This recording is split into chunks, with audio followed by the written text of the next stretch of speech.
Орусиянын аймактарында табигый өрт күч алууда. Өрт өлкөнүн түштүгүндө көбүрөөк жайылган. Климат боюнча Орусияда май айынын экинчи жарымы абдан кооптуу болуп саналат. Себеби так ушул мезгилде күн катуу ысып, бактарактар кургап, деги эле жаан жаабайт.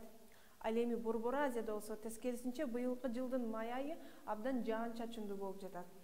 Ал эми 28 май жаан-чачын кайсы аймактардан орун алат? Аны мен Гүлүм Эркинбек кызы кененирээк айтып берем. Саламатсыздарбы?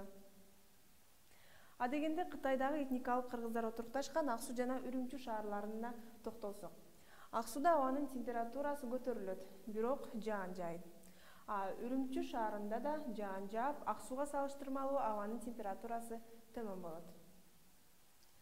Казакстандын Астана шаарында бүгүн жааган жаан көпкө созулбайт жана эртең асман ачылып плюс 27 градуска жылыйт. Алматы шаарында болсо эртең кечке жаан нөшөрлөп жаайт. Өзбекстандын Фергана өрөөнүндө жаан дагы эле токтой элек. Синоптиктер мында климат июндун 1-ине чейин созулаарын айтышууда. Ташкентте болсо абанын температурасы 32 градуска жылып туруп, жаан жаашы ыктымал. Нукус өрөөнүндө болсо термометр көрсөткүчү 34 градуска чейин көтөрүлөт. Ал эми Түркмөнстанда жылуу аба ырайы күтүлөт. Дашогуз өрөөнүндө жана Ашхабад шаарында абанын температурасы 34 градуска чейин жылыйт. Тажикстанда болсо жаан-чачындуу күндөр кайра эле башталды.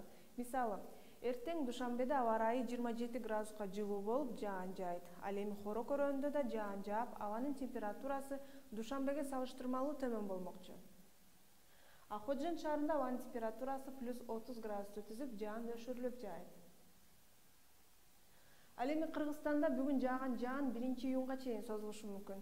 Кээ бир аймактарда эртең күн күрөшү күтүлөт. Батыштан соккон шамалдын ылдамдыгы секундасына 4-9 метрден, Ысык көл акваториясында 15-20 метрге чейин жетиши ыктымал. Абанын температурасы болсо өзгөрүп турат. Мына ушундай кечээ эле күн чайыттай ачылып турса, бүгүн болсо жаан жаап, аба ырайы өз ордунда турбай өзгөрүп турат. Ошондуктан 11 каналында баарынан кабардар болуп туруңуздар.